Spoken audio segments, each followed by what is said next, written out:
Mesdames et messieurs, bonjour, bienvenue pour cette nouvelle édition de Midi au Caire. On va passer en revue les dernières nouvelles locales. Nous commençons avec le président Abdel Fattah el-Sisi qui a reçu ce soir un appel, ou bien plutôt un appel téléphonique du président chypriote au cours duquel il a affirmé que les relations continueront à se développer dans les divers domaines, que ce soit au niveau bilatéral ou à travers le mécanisme de coopération tripartite avec la Grèce, notamment en ce qui concerne les aspects économiques et le domaine énergétique ainsi que les consultations politiques. L'appel a également porté sur la situation régionale alors que le président chypriote a écouté la vision du président concernant l'escalade que connaît la région.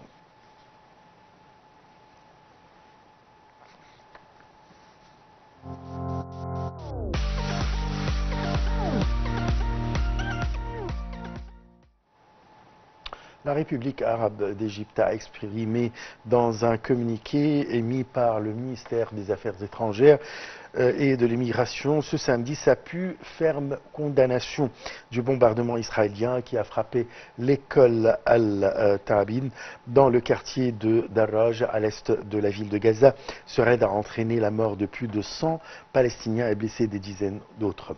L'Égypte a vivement dénoncé la poursuite des attaques israéliennes contre des civils dans la bande de Gaza, les qualifiant de violations flagrantes du droit international et du droit international humanitaire.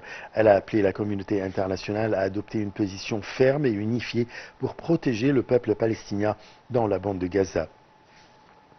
Le Caire a souligné que la persistance de ces crimes à grande échelle ainsi que l'intention manifeste de cibler un nombre croissant de civils à chaque tentative de négociation d'un cessez-le-feu démontrent l'absence totale de volonté politique de la part d'Israël pour mettre un terme à cette guerre destructrice. Cette situation aggrave encore la crise humanitaire à Gaza, une catastrophe à laquelle la communauté internationale semble incapable de remédier.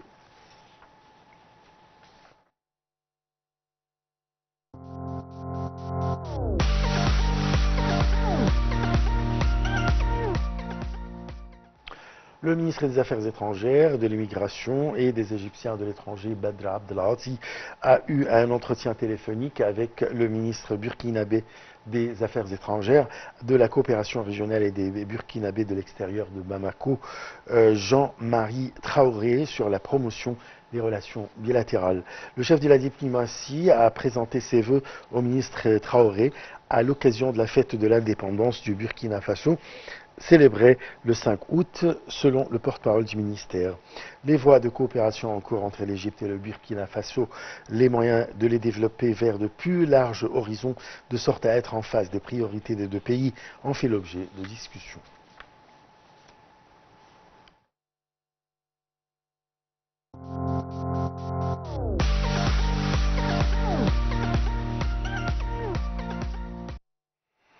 L'inflation poursuit son recul en Égypte pour le 5e mois consécutif.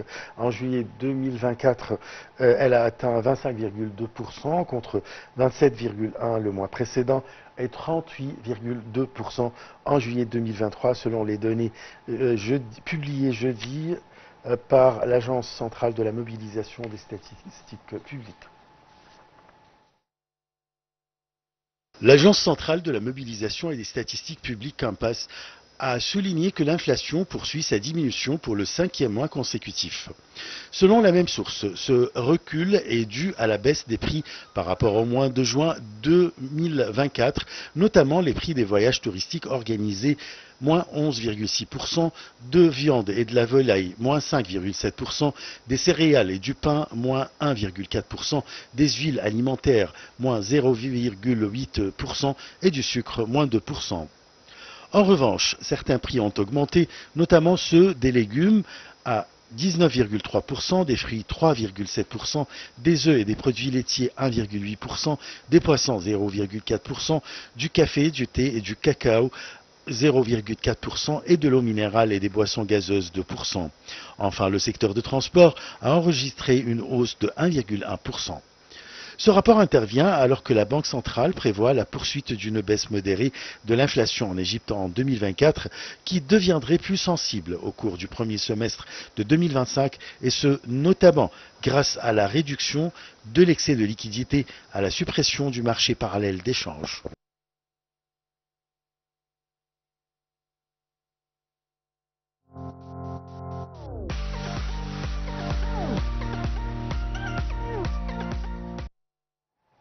La Banque centrale d'Égypte a révélé que les Égyptiens, ou plutôt les transferts des Égyptiens vivant à l'étranger, ont augmenté au cours du mois de juin 2024 pour le quatrième mois consécutif à un taux de 65,9% pour atteindre environ 2,6 milliards de dollars contre environ 1,5 milliard de dollars au cours de juin 2023. La Banque nationale d'Égypte lance un service de transfert instantané de fonds provenant de l'étranger. Encouragé par la libération du taux de change, un des plus grands bureaux de change connaît une hausse des recettes en devises. Les transferts en dollars des Égyptiens à l'étranger ont augmenté 10 fois suite à la dévaluation de la livre. Le communiqué publié par la BCE note qu'au cours de la période avril-juin 2024, les transferts ont également connu une augmentation de 61,4%, enregistrant environ 7,5 milliards de dollars contre près de 4,6 milliards de dollars au cours de la même période en 2023. Les transferts des Égyptiens à l'étranger ont reculé de 29,9% au cours du premier trimestre de l'exercice 2023-2024, selon les chiffres de la Banque centrale publiés en janvier 2024.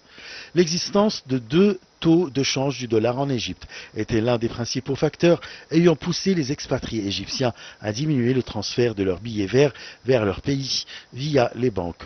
Selon l'Agence centrale pour la mobilisation publique et les statistiques, les transferts de fonds des Égyptiens à l'étranger constituent la première source de devises étrangères, dépassant même le canal de Suez, totalisant 22,1 milliards de dollars durant l'exercice 2022-2023.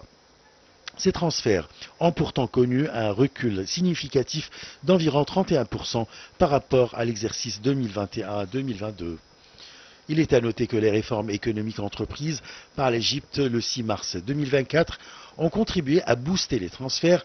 Le dernier communiqué publié par la Banque centrale avait indiqué que les transferts n'avaient pas dépassé 1,3 milliard de dollars en février 2024.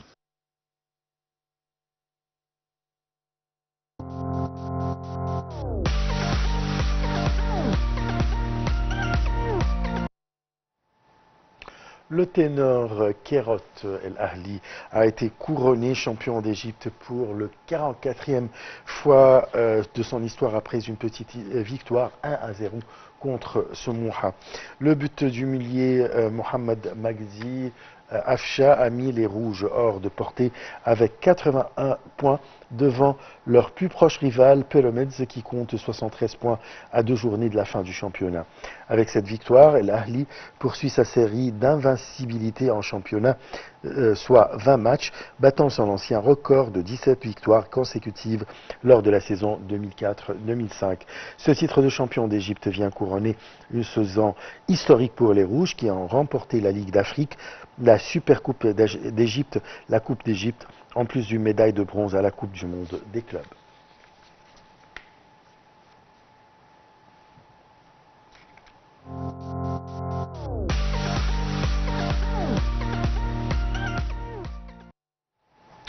L'athlète égyptien Ahmed Guendi, médaillé d'argent à Tokyo, a réalisé un nouveau record olympique de 1516 points vendredi 8 août en demi-finale des épreuves de pentathlon moderne aux Jeux Olympiques de Paris 2024. Auteur d'une superbe journée, El Guendi a franchi le premier la ligne d'arrivée du laser RAN, réalisant 693 points en 10 minutes 30 secondes, 61e.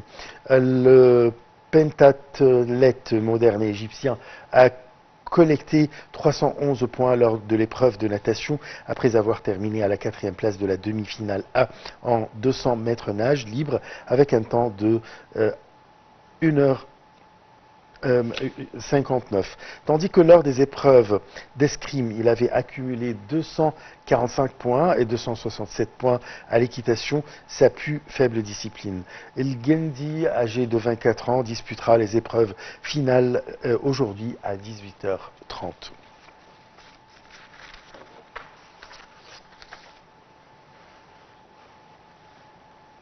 Fin de cette édition. Merci de l'avoir suivi. Je vous souhaite une très très bonne journée. Au revoir.